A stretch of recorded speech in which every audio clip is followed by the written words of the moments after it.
बदलते भारत की शान।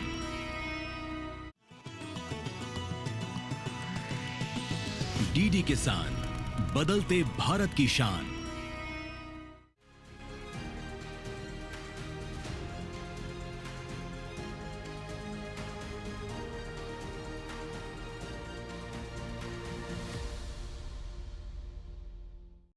नमस्कार, आप देख रहे हैं दूरदर्शन किसान चैनल। कृषि दर्शन कार्यक्रम में मैं अदिति शर्मा आप सभी का स्वागत करती हूं।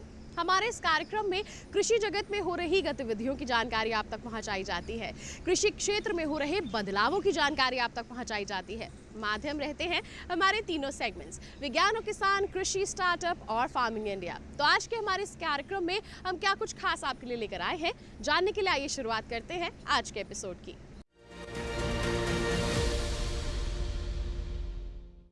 आइए किसान भाइयों बहनों, सबसे पहले नजर डालते हैं क्या कुछ खास है आज सीधा मंत्रालय से। केंद्र सरकार ने किसानों की आय को बढ़ाने के लिए अरहर और मसूर की खरीद एमएसपी पर करने का निर्णय लिया है। इसके बारे में क्या कुछ खास जानकारी दी जा रही है कृषि भवन के उपभोक्ता मामले विभाग की सचिव निधि खरे जी द्वारा। आइए आपको दिखाते हैं। उपभोक्ता मामले विभाग के द्वारा जो किसान भाई हैं उनको एक तरह से सपोर्ट देने के उद्देश्य से अधिक खास करके जो दलहन के किसान हैं उन्हें सपोर्ट करने के लिए एनसीसीएफ और नैफेड के माध्यम से प्री रजिस्ट्रेशन की एक ड्राइव चलाई गई।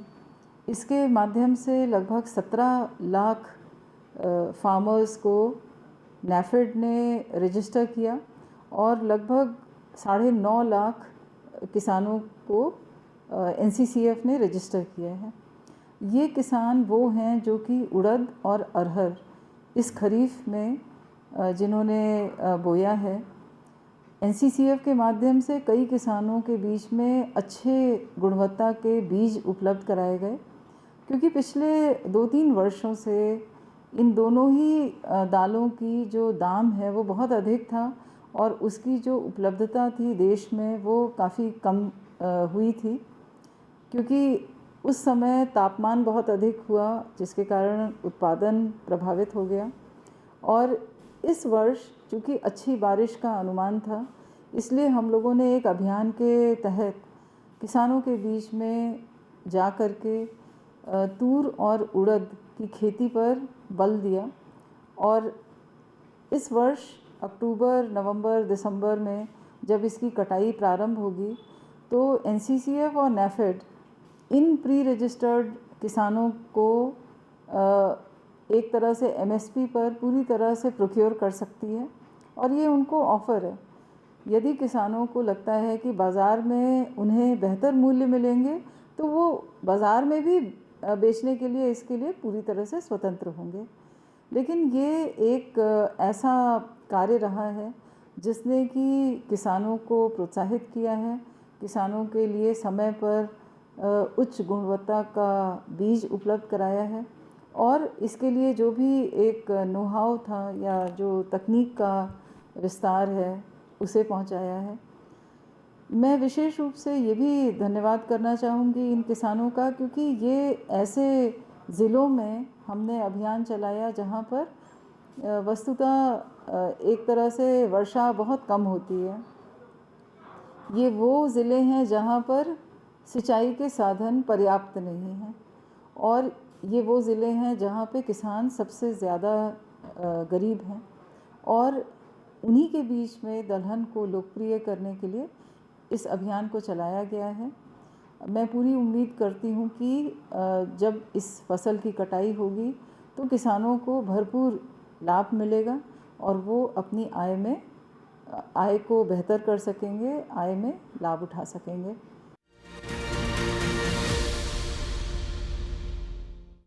आइए किसान भाइयों बहनों, अब सीधा नजर डालते हैं सम्मेलन से प्रगति की ओर पर। दिल्ली स्थित अंबेडकर इंटरनेशनल सेंटर में पैसा अधिनियम पर एक राष्ट्रीय सम्मेलन का आयोजन किया गया। क्या कुछ खास रहा इस दौरान, आइए आपको दिखाएं। पंचायत अनुसूचित क्षेत्रों तक विस्तार अधिनियम 1996 यानी पेसा पर राष्ट्रीय सम्मेलन का आयोजन किया गया।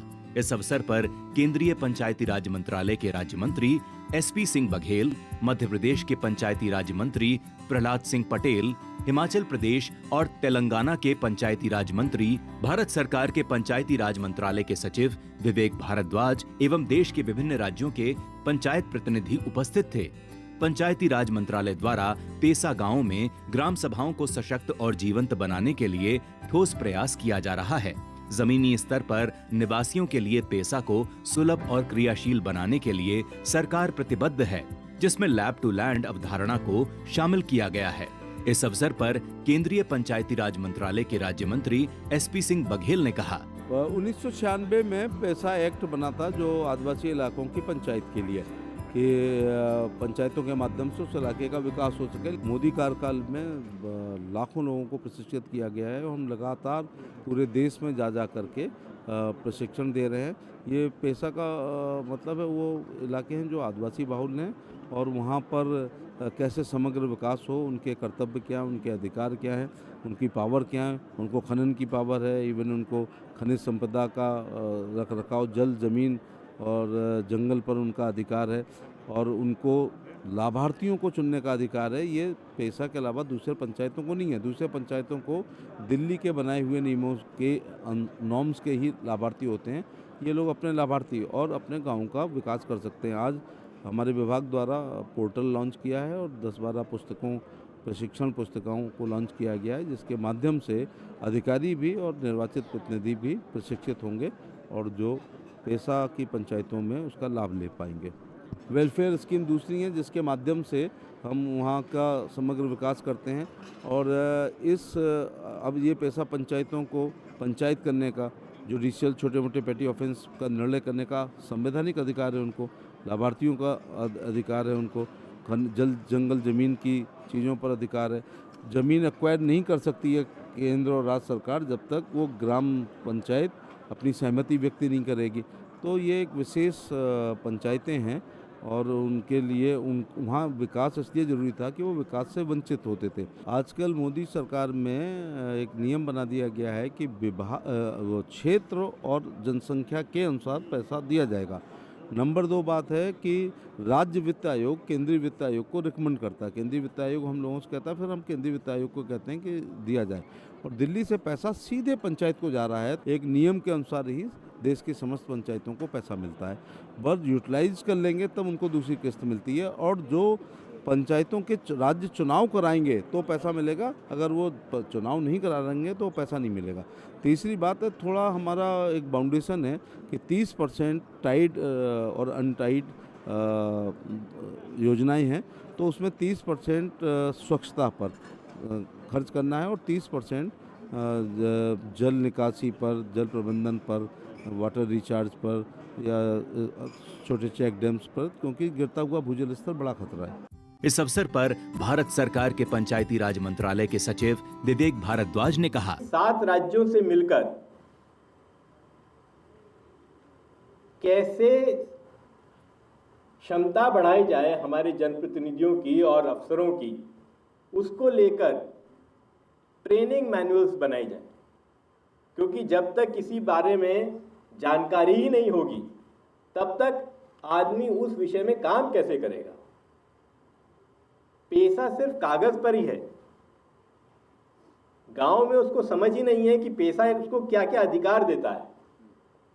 जानकारी ही नहीं है बिल्कुल कि उसी का अधिकार है कि वहाँ के खनन पे, वहाँ की वन संपदा पर, वहाँ की जो सूदखोरी हो रही है उसको कैसे कम किया जाए, बंद किया जाए।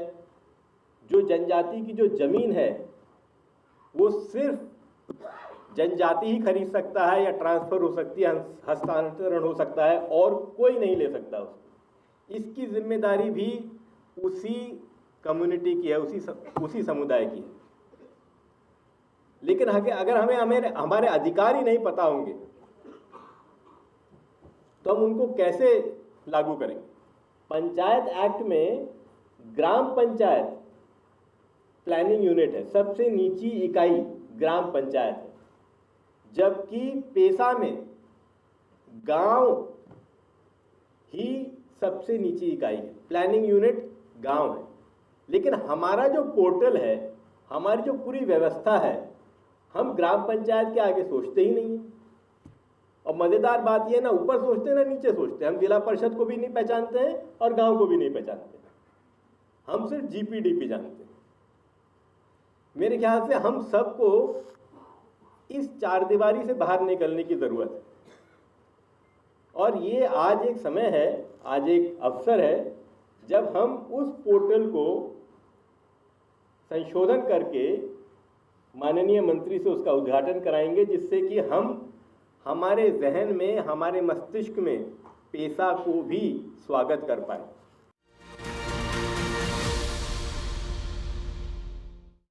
आइए अब कार्यक्रम में नजर डालें सेगमेंट विज्ञान और किसान पर।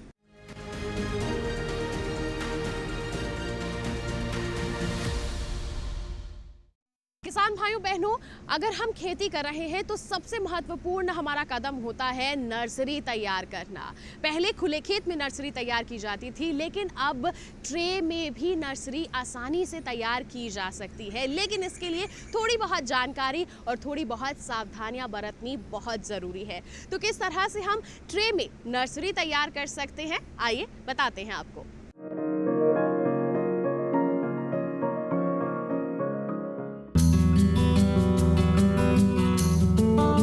सब्जियों के बिना थाली की कल्पना भी नहीं की जा सकती। हमारे देश में अलग अलग मौसमों के लिए अलग अलग तरह की सब्जियां उपलब्ध रहती हैं। ज्यादातर सब्जियां 2 चरणों में उगाई जाती हैं। पहले चरण में नर्सरी तैयार होती है और दूसरे चरण में उनकी मुख्य खेती। अगर आप ट्रे में नर्सरी तैयार करना चाहते हैं तो टमाटर, बैंगन और बेल वाली सब्जियों के लिए 18 से 20 घन सेंटीमीटर वाली ट्रे की जरूरत होगी, जबकि शिमला मिर्च, फूल गोभी और सलाद वाली सब्जियों के लिए 8 से 10 घन सेंटीमीटर की। इस तरह के प्लास्टिक ट्रे में शंकु के आकार वाले खाने बने होते हैं। शंकु आकार का मतलब है कि ये खाने ऊपर से चौड़े और नीचे की ओर संकरे होते चले जाते हैं। बीज इन्हीं खानों में बोए जाते हैं। ट्रे में बीज बोने के लिए मिट्टी नहीं, बल्कि अलग तरह का पदार्थ चाहिए।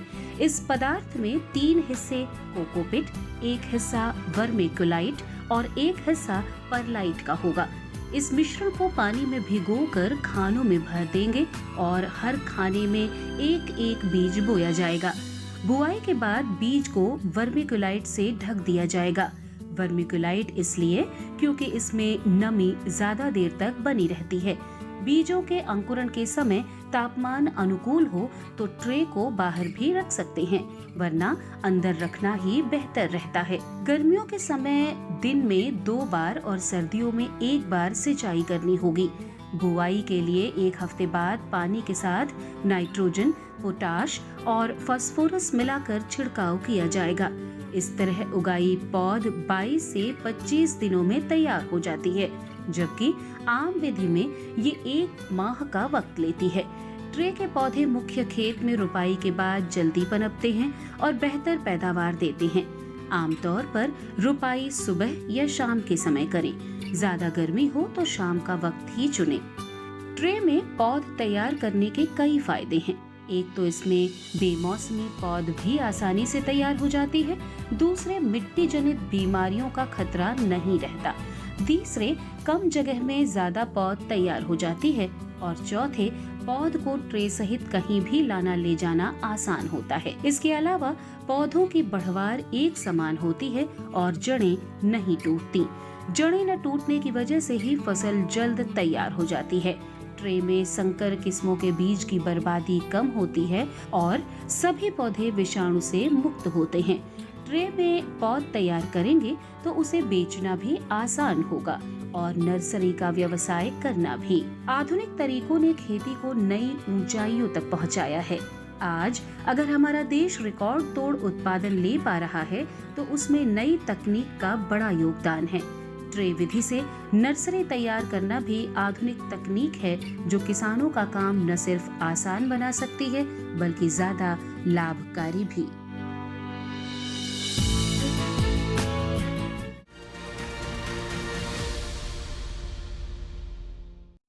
तो ये था सेगमेंट विज्ञान और किसान। इसी के साथ कार्यक्रम में रुक रहे हैं एक छोटे से ब्रेक के लिए। आप कहीं मत जाइए, देखते रहिए कार्यक्रम कृषि दर्शन और बने रहिए दूरदर्शन किसान पर। नमस्कार किसान भाइयों और बहनों, आप देख रहे हैं डीडी किसान और मैं हूं आपकी एआई एंकर भूमि। G20 कृषि मंत्रियों की बैठक। भारत ने ब्राजील, जापान और अमेरिका समेत कई देशों के साथ कृषि सहयोग पर महत्वपूर्ण द्विपक्षीय वार्ता की। आज हम बात करेंगे हाल ही में आयोजित G20 कृषि मंत्रियों की बैठक के बारे में, जिसमें भारत ने कृषि क्षेत्र में कई देशों के साथ महत्वपूर्ण द्विपक्षीय वार्ताएं की हैं। G20 कृषि मंत्रियों की बैठक में भारत ने ब्राजील, जापान, अमेरिका और अन्य प्रमुख देशों के साथ कृषि सहयोग को लेकर महत्वपूर्ण बातचीत की। इस बैठक का उद्देश्य था वैश्विक कृषि चुनौतियों का समाधान निकालना और कृषि क्षेत्र में सहयोग को बढ़ाना। भारत ने इन देशों के साथ विभिन्न पहलुओं पर चर्चा की, जैसे कि कृषि प्रौद्योगिकी, खाद्य सुरक्षा, जलवायु परिवर्तन के प्रभाव और सतत कृषि प्रथाएं। ब्राजील के साथ भारत ने कृषि तकनीकों और फसल उत्पादन में नवाचार पर ध्यान केंद्रित किया। जापान के साथ चर्चा में कृषि उन्नति और आधुनिक तकनीकी समाधानों की साझा योजनाओं पर जोर दिया गया। अमेरिका के साथ खाद्य सुरक्षा और आपूर्ति श्रृंखला को मजबूती देने के तरीकों पर विचार विमर्श हुआ। इन वार्ताओं के माध्यम से भारत ने कृषि क्षेत्र में अंतर्राष्ट्रीय सहयोग को बढ़ावा देने और वैश्विक कृषि चुनौतियों का सामूहिक समाधान निकालने की दिशा में महत्वपूर्ण कदम उठाए हैं। इस सहयोग से भारतीय किसान भी नई तकनीकों और संसाधनों का लाभ उठा सकेंगे, जिससे उनकी फसल उत्पादन क्षमता में सुधार होगा और वैश्विक बाजार में उनकी प्रतिस्पर्धात्मकता बढ़ेगी। यह थी G20 कृषि मंत्रियों की बैठक की जानकारी। जुड़े रहिए किसान समाचार के साथ, हम लाते रहेंगे खेती से जुड़ी ताजा जानकारी। धन्यवाद। ब्रेक के बाद दूरदर्शन किसान के कार्यक्रम कृषि दर्शन में आप सभी का फिर से स्वागत। आइए आपको दिखाएं हमारा अगला सेगमेंट कृषि स्टार्टअप।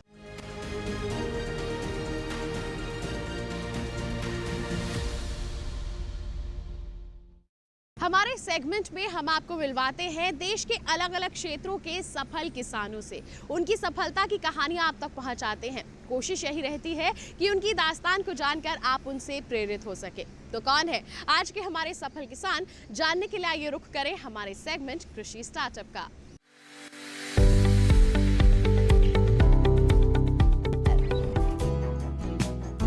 प्राकृतिक खेती को जीरो बजट फार्मिंग भी कहते हैं, जिससे किसान कम लागत में अच्छी आमदनी कमा सकते हैं। प्राकृतिक खेती की खासियत ये है कि ये देसी गाय पर आधारित कृषि पद्धति है। इस पद्धति में रसायनों का इस्तेमाल नहीं होता है। खेती में इस पद्धति को अपनाना किसानों के लिए जरूरत बन गई है। प्राकृतिक खेती के कई फायदे हैं। इसके लिए गहरी जुताई की जरूरत नहीं होती। इसमें सिंचाई पौधों से कुछ दूरी पर की जाती है, जिसमें सिर्फ 10% ही पानी लगता है। दूर से पानी देने के कारण जड़ों की लंबाई बढ़ती है, जिससे तनों की मोटाई और पौधों की लंबाई में भी इजाफा होता है। प्राकृतिक खेती में देसी बीजों की काफी अहम भूमिका होती है। देसी बीज पोषक तत्व कम लेते हैं और पैदावार ज्यादा देते हैं। आज बात करते हैं ऐसे ही एक सफल किसान शैलेंद्र सिंह की, जो गांव उपलाना हरियाणा के रहने वाले हैं, जिन्होंने प्राकृतिक खेती से होने वाले इन्हीं फायदों को जानकर इसे पूरी तरह से अपना लिया है। शैलेंद्र सिंह वर्ष 2013 से प्राकृतिक खेती कर रहे हैं। इन्होंने अपने खेत में मुख्य फसल के रूप में धान, गेहूं, चना, सरसों और अलसी लगा रखी है, जिसे वे पूरी तरह से प्राकृतिक तरीके से उपजा रहे हैं और प्राप्त उपज को बाजार में बेच मुनाफा भी कमा रहे हैं। आज के समय में शुद्ध चीजें जैसे लुप्त सी होती जा रही है। खान पान में शुद्धता की कमी होने का सीधा असर मानव स्वास्थ्य पर पड़ रहा है। ऐसे में हमारे देश के किसान और पशुपालक की जिम्मेदारी हो जाती है कि कैसे वे शुद्ध चीजों की उपलब्धता करा सके। यही कारण है कि शैलेंद्र सिंह ने अपने फार्म पर देसी किस्मों की गाय पालन भी करते हैं, जैसे साहिवाल, हरियाणा नस्ल। इन पशुओं को दिए जाने वाला चारा भी वे अपने खेत में ही उगाते हैं, जिसे खाकर पशु स्वस्थ रहते हैं और इन्हीं देसी गायों से शुद्ध दूध भी आसानी से प्राप्त हो जाता है। इसके अलावा प्राप्त दूध की प्रोसेसिंग कर वे शुद्ध घी भी बनाते हैं। शुद्धता की बात करें तो आजकल जो कि मिलावटी इतना मिल रहा है और ऊपर से शुद्ध भी नहीं मिल रहा है, और HF का दूध भी मिल रहा है जो कि शुद्ध नहीं होता है। अब A2 की बात करें तो A2 मिल्क तुम्हें साहिवाल में या हरियाणा नस्ल अपनी देसी गायों में मिलेगा, जो कि हमने रखा हुआ है। हम चारा जो सा है खुद उगाते हैं, आटा हमारा है, सरसों का खल हमारा है, चने की चूरी हमारी है, और जो सा मूंग है, मूंग का जो चूरा बचता है वो भी हमारा है। तो हम ये सभी चीज़ अपनी गायों को देते हैं, जिससे कि शुद्ध ऑर्गेनिक दूध हमें उपलब्ध हो जाता है। वो फ़िलहाल हम खुद अपने लिए कर रहे हैं, पर उसको प्रोसेस करके 3500 रुपये तक का हमारा घी निकल जाता है, जो कि 101% शुद्ध प्राकृतिक घी है। शैलेंद्र सिंह अपने जिले के कृषि विज्ञान केंद्र जाते रहते हैं ताकि उन्हें प्राकृतिक खेती से जुड़ी नई जानकारियां प्राप्त होती रहे। शैलेंद्र सिंह का मानना है कि रासायनिक खेती में खर्च ज्यादा आता है, जबकि प्राकृतिक खेती में बाजार से खरीदकर कुछ भी नहीं डालना पड़ता, जिससे किसान को अधिक फायदा होता है। शैलेंद्र सिंह के पास एक दुकान भी है। खेत से प्राप्त उपज की प्रोसेसिंग कर वे उत्पादों को किसानों और बाजार में उपलब्ध कराते हैं। प्राकृतिक खेती से उपजी फसलें मौसम की विषमताओं को काफी हद तक सहन कर लेती है, जिससे किसान आर्थिक नुकसान से बचे रहे हैं। खेती के लिए खाद और कीटनाशक की जरूरत होती है। प्राकृतिक खेती में ये दोनों चीजें प्राकृतिक तरीके से ही बनाई जाती है, वो भी घर पर मौजूद सामग्री से, यानी बाजार से कुछ भी खरीदने की जरूरत नहीं पड़ती है। ऐसे में कहा जा सकता है कि प्राकृतिक खेती लघु और सीमांत किसानों के लिए किसी वरदान से कम नहीं है।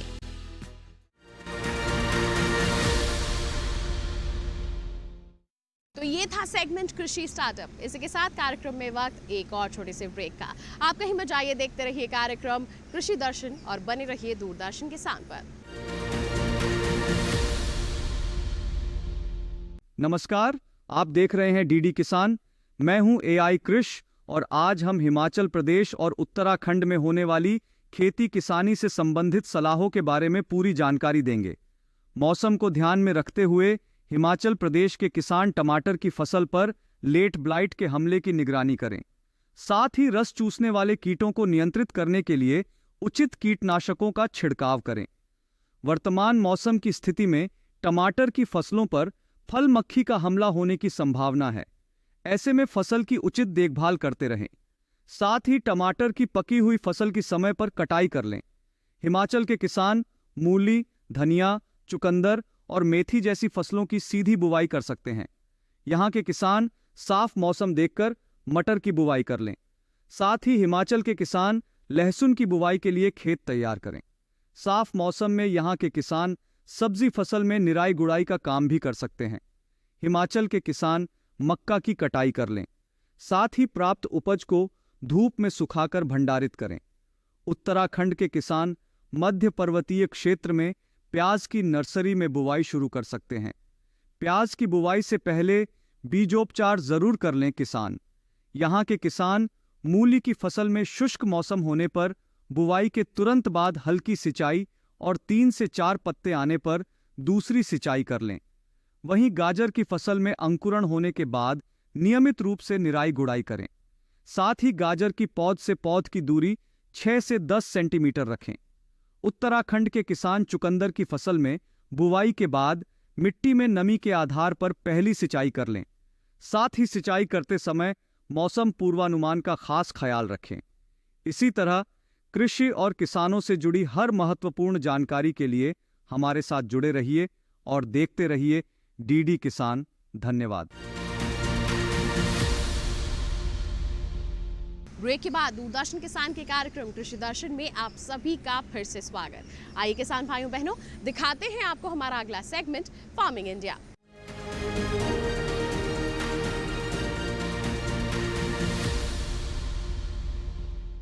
हमारे सेगमेंट में आज बात करेंगे प्रधानमंत्री कृषि सिंचाई योजना के बारे में। हमारी सरकार ने इस योजना की शुरुआत इस उद्देश्य से की है ताकि लोगों को जल संरक्षण और जल की महत्ता को समझाया जा सके। हमारे किसान अगर इससे जुड़ते हैं तो कई तरह के लाभ उन्हें अर्जित हो सकते हैं। तो कौन से हैं वो लाभ, आइए जानते हैं सेगमेंट फार्मिंग इंडिया के माध्यम से।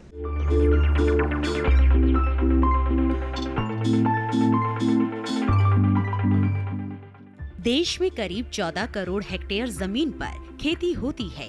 2015 में जब प्रधानमंत्री कृषि सिंचाई योजना शुरू हुई तब 6.5 करोड़ हेक्टेयर जमीन पर ही सिंचाई की सुविधाएं उपलब्ध थी। इसका मतलब ये हुआ कि आधे से भी ज्यादा जमीन बारिश के पानी पर निर्भर थी।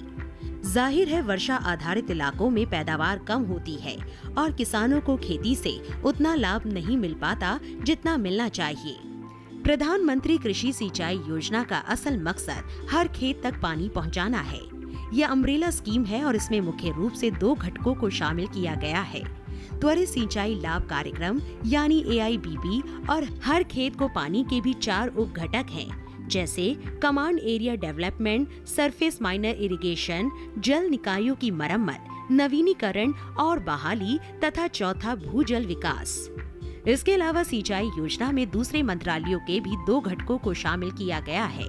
पहला घटक प्रति बूंद अधिक उपज है, जो केंद्र कृषि मंत्रालय के कृषि, सहकारिता और किसान कल्याण विभाग की ओर से कार्यान्वित किया जा रहा है। दूसरे घटक का नाम वाटरशेड विकास है। इसका कार्यान्वयन ग्रामीण विकास मंत्रालय का भूमि संसाधन विभाग कर रहा है। सिंचाई योजना का उद्देश्य खेत तक पानी की पहुंच को बढ़ाना और सुनिश्चित सिंचाई के तहत खेती योग्य क्षेत्र का विस्तार करना था। इसके अलावा खेत में पानी के उपयोग की दक्षता में सुधार करना और स्थायी जल संरक्षण प्रथाओं को पेश करना भी इसमें शामिल था। पानी की बचत इस योजना का बहुत महत्वपूर्ण पहलू है। 2020-21 के दौरान इस योजना के तहत 9,38,000 हेक्टेयर फसलों को सूक्ष्म सिंचाई के तहत लाया गया। इसमें टपक और फव्वारा दोनों तरह की सूक्ष्म विधियां शामिल है। 2021-22 के लिए हर खेत को पानी के अंतर्गत 899 करोड़ रुपए के बजट का प्रावधान किया गया। प्रति बूंद अधिक उपज के लिए 4,000 करोड़ रुपए को और वाटरशेड डेवलपमेंट के मद में 2,000 करोड़ रुपए का प्रावधान किया गया है।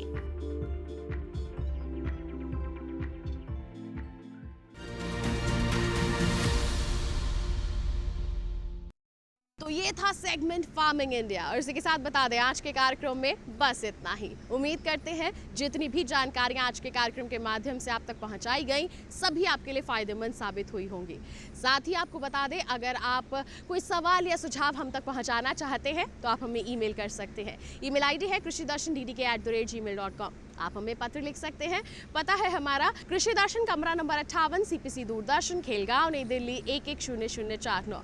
चलते चलते किसान भाइयों बहनों आपको एक विशेष जानकारी और दे दे। टीवी स्क्रीन पर दिखाए जा रहे इस QR कोड को आप स्कैन कर लीजिए, सीधा पहुंच जाएंगे हमारे YouTube चैनल पर और आप तमाम जानकारियां पुनः हासिल कर सकते हैं।